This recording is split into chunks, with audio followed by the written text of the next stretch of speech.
27.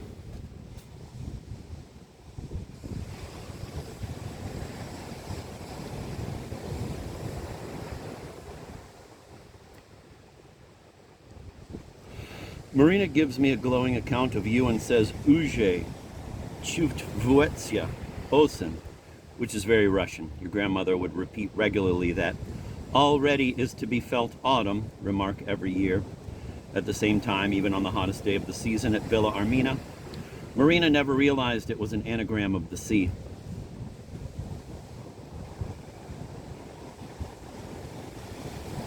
Not of her. You look splendid.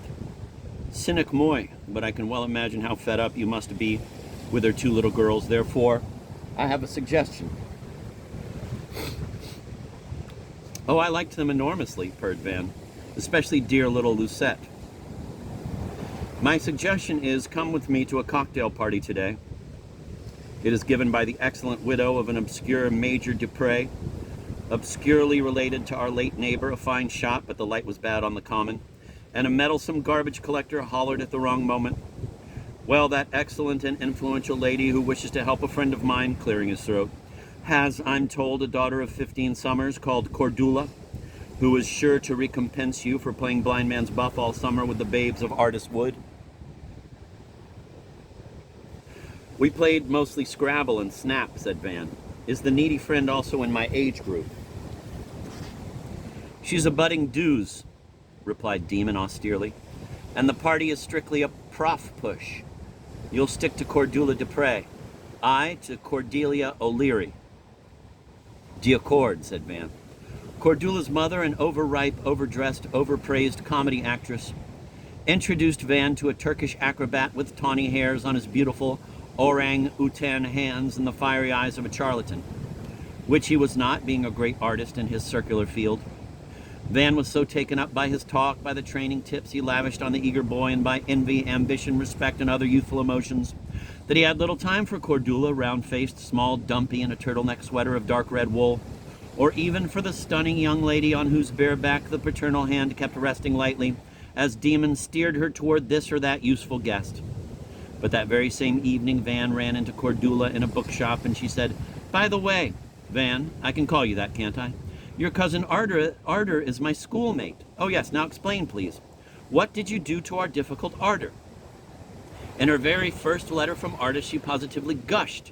Our Ardor gushed about how sweet, clever, unusual, irresistible. Silly girl, when was that? In June, I imagine. She wrote again later, but her reply, because I was quite jealous of you, really I was, and had fired back lots of questions, well, her reply was evasive and practically void of Van.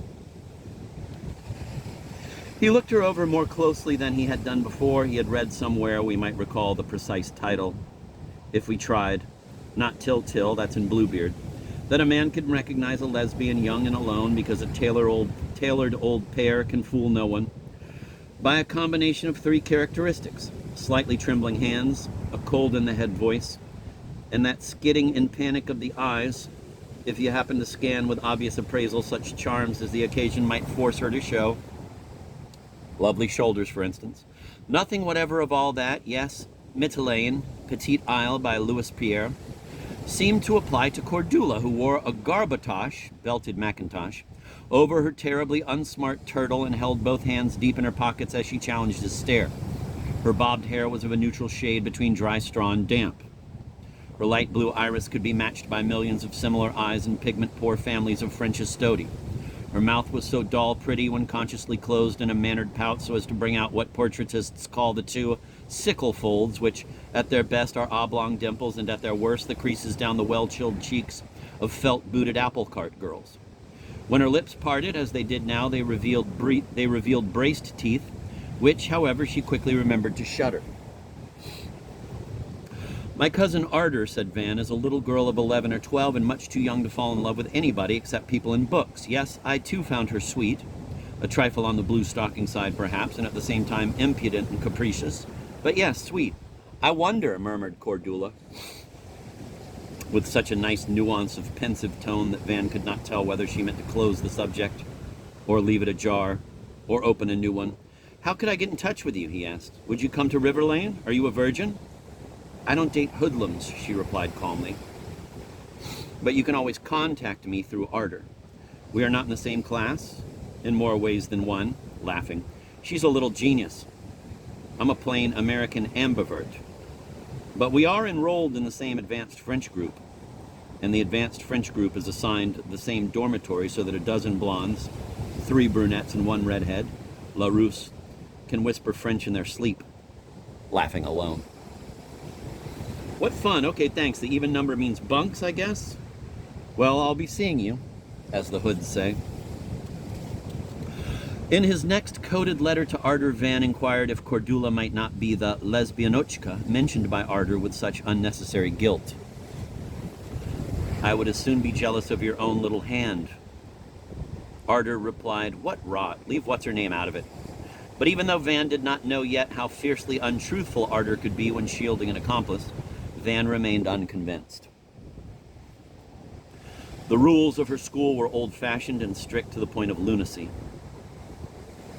But they reminded Marina nostalgically of the Russian Institute for Noble Maidens in Yakonsk, where she had kept breaking them with much more ease and success than Ardor or Cordula or Grace could at Brownhill. Girls were allowed to see boys at hideous teas with pink cakes in the headmistress's reception room 3 or 4 times per term. And any girl of 12 or 13 could meet a gentleman's son in a certified milk bar, just a few blocks away, every 3rd Sunday, in the company of an older girl of irreproachable morals. Van braced himself to see Ardor thus, hoping to use his magic wand for transforming whatever young spinster came along into a spoon or a turnip. Those dates had to be approved by the victim's mother at least a fortnight in advance. Soft-toned Miss Cleft, the headmistress, rang up Marina, who told her that Ardor could not possibly need a chaperone to go out with a cousin who had been her sole companion on day-long rambles throughout the summer. That's exactly it, Cleft rejoined. 2 young ramblers are exceptionally prone to intertwine, and a thorn is always close to a bud. But they are practically brother and sister, ejaculated Marina, thinking as many stupid people do that practically works both ways, reducing the truth of a statement and making a truism sound like the truth. Which only increases the peril, said Soft Cleft. Anyway, I'll compromise and tell dear Cordula Dupre to make a 3rd. She admires Yvonne and adores Ardor, consequently can only add zest to the zipper. Stale slang, stale even then. Gracious, what figgly-miggly, mimsy-femsy, said Marina, after having hung up. In a dark mood, unwarned of what to expect, strategic foreknowledge might have helped to face the ordeal. Van waited for Ardor in the school lane, a dismal back alley with puddles reflecting a sullen sky in the fence of the hockey ground. A local high school boy dressed to kill stood near the gate, a little way off, a fellow waiter. Van was about to march back to the station when Ardor appeared with Cordula. La bonne surprise, Van greeted them with a show of horrible heartiness. And how goes it with you, sweet cousin? Ah, Cordula. Who's the chaperone, you or Miss Veen? The sweet cousin sported a shiny black raincoat and a down-brimmed oilcloth hat as if somebody was to be salvaged from the perils of life or sea. A tiny round patch did not quite hide a pimple on one side of her chin. Her breath smelled of ether.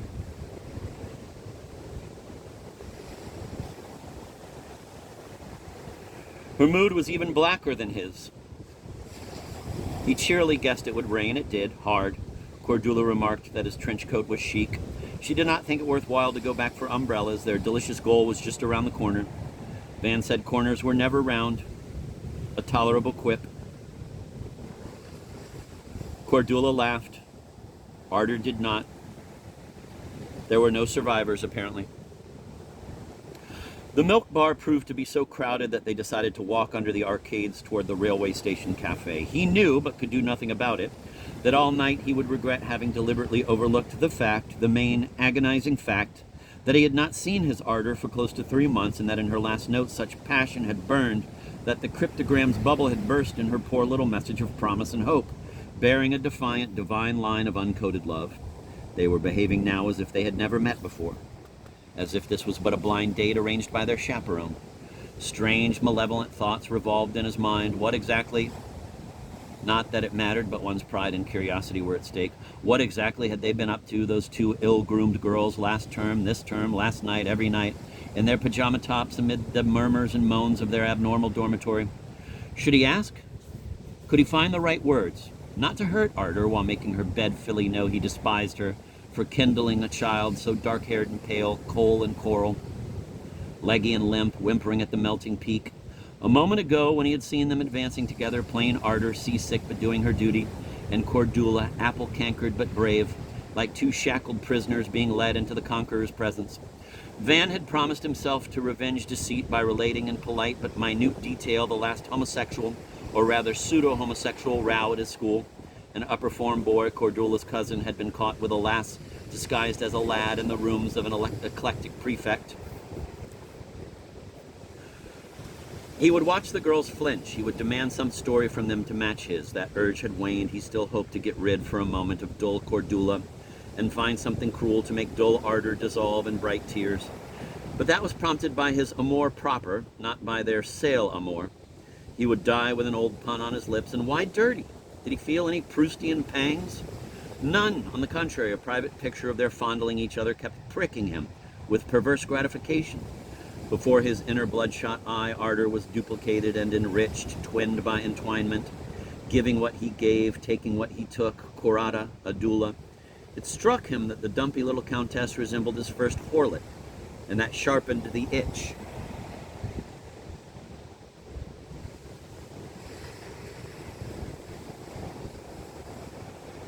They talked about their studies and teachers, and Van said, "I would like your opinion, Ardor, and yours, Cordula, on the following literary problem. Our professor of French literature maintains that there is a grave philosophical and hence artistic flaw in the entire treatment of the Marcel and Albertine affair. It makes sense if the reader knows that the narrator is a pansy, and that the good fat cheeks of Albertine are the good fat buttocks of Albert. It makes none if the reader cannot be supposed and should not be required to know anything about this or any other author's sexual habits in order to enjoy to the last drop a work of art. My teacher contends that if the reader knows nothing about Proust's perversion, the detailed description of a heterosexual male jealousy watchful of a homosexual female is preposterous, because a normal man would be only amused, tickled pink in fact, by his girl's frolics with a female partner. The professor concludes that a novel which can be appreciated only by Keke Petit Blanchisseuse, who has examined the author's dirty linen, is artistically a failure. Arda, what on earth is he talking about? Some Italian film he has seen? Van, said Ardor in a tired voice, you do not realize that the advanced French group at my school has advanced no farther than to Racan and Racine. Forget it, said Van. But you've had too much Marcel, muttered Ardor. The railway station had a semi-private tea room supervised by the station master's wife under the school's idiotic auspices. It was empty save for a slender lady in black velvet, wearing a beautiful black velvet picture hat, who sat with her back to them at a tonic bar and never once turned her head. But the thought brushed him that she was a cocotte from Toulouse. Our damp trio found a nice corner table and, with sighs of banal relief, undid their raincoats. He hoped Ardor would discard her heavy seas hat, but she did not, because she had cut her hair because of dreadful migraines, because she did not want him to see her in the role of a moribund Romeo. En fait, son grand Joyce, after doing one's Petit Proust in Ardor's lovely hand.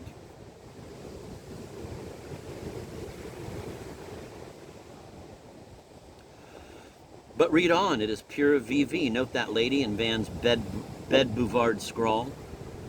As Ardor reached for the cream, he caught and inspected her dead shamming hand. We remember the Camberwell beauty that lay tightly closed for an instant upon our palm, and suddenly our hand was empty. He saw with satisfaction that her fingernails were now long and sharp. Not too sharp, are they, my dear? He asked, for the benefit of Dura Cordula, who should have gone to the powder room, a forlorn hope. Why no, said Ardor. You don't, he went on, unable to stop. You don't scratch little people when you stroke little people. Look at your little girlfriend's hands. Taking it. Look at those dainty short nails. Cold, innocent, docile little palm. She could not catch them in the fanciest satin. Oh no, could you, Cordula? Both girls giggled, and Cordula kissed Arter's cheek. Van hardly knew what reaction he had expected, but found that simple kiss disarming and disappointing. The sound of the rain was lost in a growing rumble of wheels. He glanced at his watch, glanced up at the clock on the wall. He said he was sorry. That was his train. Not at all, wrote Arter, paraphrased here, in reply to his abject apologies. We just thought you were drunk. But I'll never invite you to Brown Hill again, my love.